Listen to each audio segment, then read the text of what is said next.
So a fascinating thing happened. I shared a post that was actually an article from The Meaning of Life. And it was called Native Americans Left a Code of 20 Rules for Mankind to Live By. So I shared this post on my Facebook page, and so many people kept sharing that post. I was like, wow, people are loving this. I was like, let me just, share this article so that people can, who are not on my Facebook page, they can hear it. So I hope you enjoy. Anyway, these are the 20 rules for mankind to live by. And so it starts off talking about how powerful our thoughts are. And they really are. So our thoughts have the power of picking us up or lifting us down. So let's get into these 20 codes of ethics to live by that the Native Americans left us. Number 1, rise with the sun to pray. Pray alone. Pray often. The Great Spirit will listen if only you speak. And so that's the thing. So many times we're not speaking, we're not asking.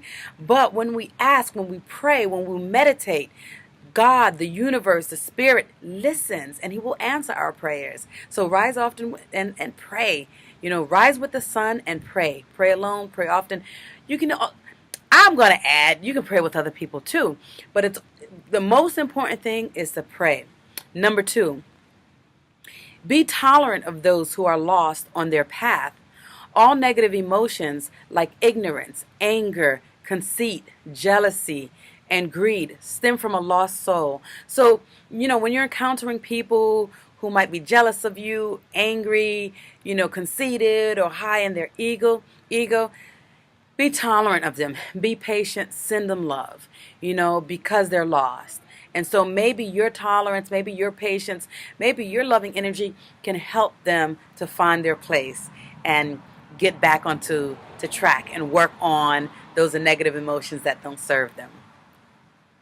3, search for yourself by yourself. Never let others make your path for you, as it is your road and yours alone. Others may walk it with you, but no one can walk it for you, and that's one of the things that I've learned.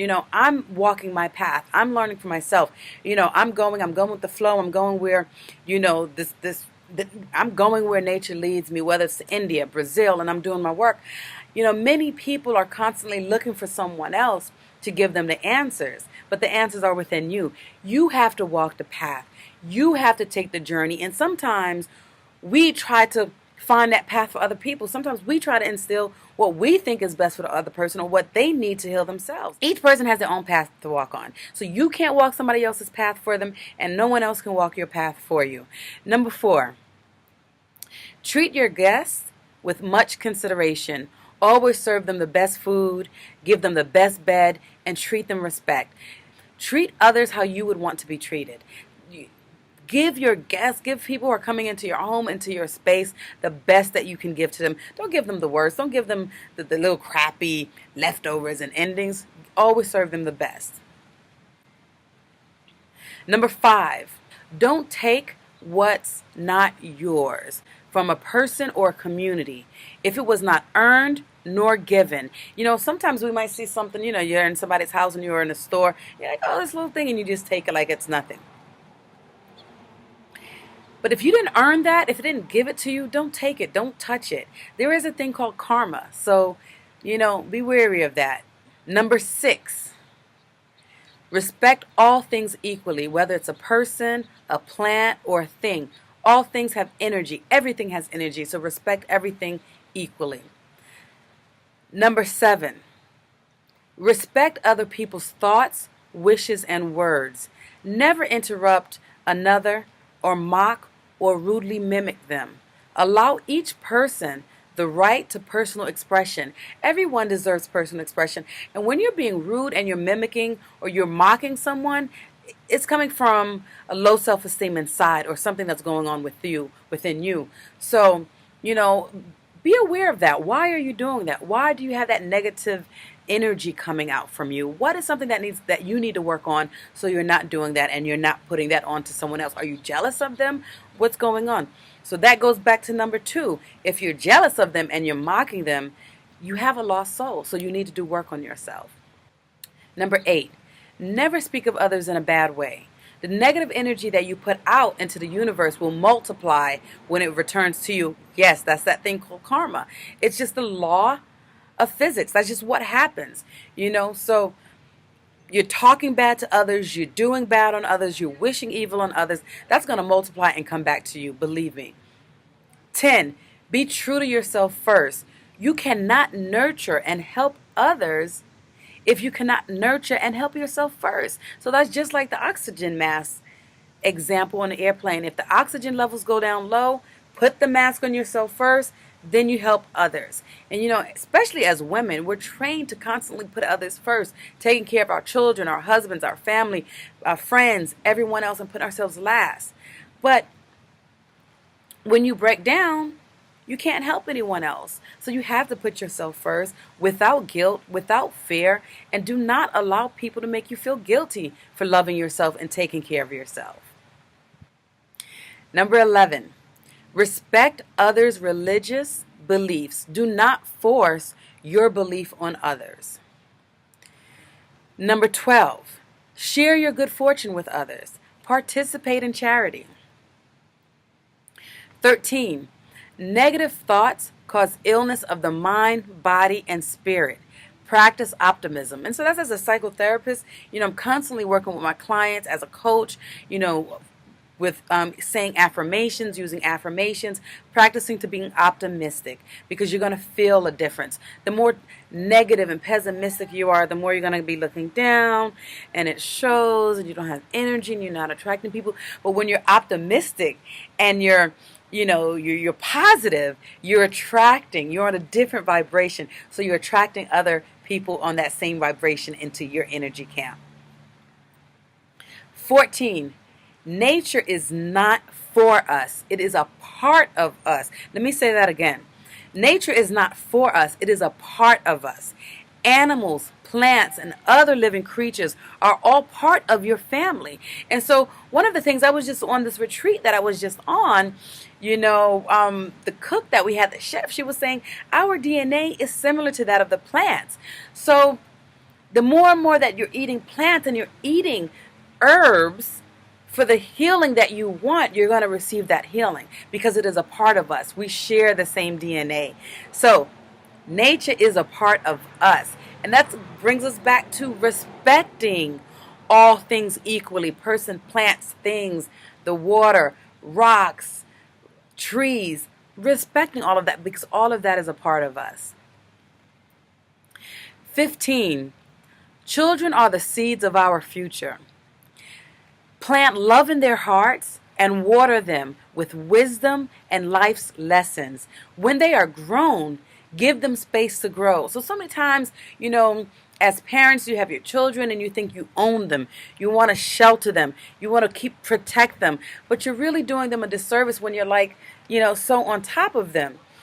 Teach them the values that they need. Plant love in their hearts. Water them with wisdom and life's lessons, and trust. Trust in the parenting that you did. Trust in them and give them their space to grow and flourish. 16. Don't hurt others. The poison of your pain will return to you. So again, just like karma, you're doing negative things, you're trying to hurt people, it's going to come back to you. It's all going to come back to you. And I remember my father saying one time when I was younger, and someone had mugged my dad. And he thought he knew who it was. He had said something about that. And I was probably 11 years old. And I was like, Dad, why don't you go over there and confront him and go back and try to get your money back? And I will never forget this. My dad said, I don't have to do anything to try to get revenge. God will take care of that. I don't even need to see it. All I need to do is just share my love. And I was just at first I was like, man, that's crazy. But then I was when I got older, I was that made sense. And I started to notice when people would do wrong to me, I didn't even have to try to do anything back to get even, or to get revenge. It always went back, whether I saw it or not. Sometimes I did get to see it, and I was like, yes, that's how the universe works, 17, be truthful at all times. Honesty is the test of one's will within this universe. 18, keep yourself balanced. Your mental self, spiritual self, emotional self, and physical self need to be strong, pure, and healthy. Work out the body to strengthen the mind. Grow rich in spirit to cure emotional ails. 19. Make conscious decisions as to who you will be and how you will react, because you can choose that. You can choose who you are and how you will react. Take responsibility for your actions. So many of us are like, oh, I'm this way because of my mom or my dad. My mom was an alcoholic. My dad used drugs. Or, my parents abused me. Okay, well, that shaped you into who you are. Those gave you tools so that maybe you can help someone else. Those gave you tools so that you can grow and heal, because we're all healers. So we have what we need to heal ourselves. There comes a time when you have to take responsibility of your actions. Forgive your parents. Forgiveness has nothing to do with them. Forgiveness is about you. It's about healing yourself. They did the best that they can based on what they knew. They did the best that they can based on what they had. So forgive them. I'm not saying you have to be friends and that you have to go out and do all kinds of stuff. Forgive them, move on, take responsibility now for who you choose to be, who you want to be. You can follow in their footsteps and abuse your children. You can follow in their footsteps and be alcoholics, or you can say, no, I choose to take care of my body. I choose to love myself. I choose to love my children and not be abusive to them. You have that choice. So make conscious decisions in your life. And last but not least, 20, respect the privacy and personal space of others. Do not touch the personal property of others, especially sacred and religious objects. This is forbidden. So, sacred religious objects, crystals, things like that, respect. Anything that's not yours, just respect it unless the person says that it's okay for you to touch it. So, those are the 20 codes of ethics by Native Americans to live by. I hope you enjoy it. Check out my channel for information on things like this, on sacred sexuality, on energy, meditation, chakras, all of that stuff. Subscribe to my channel. Click on the notification bell so that you can receive more great information like this. Talk to you soon.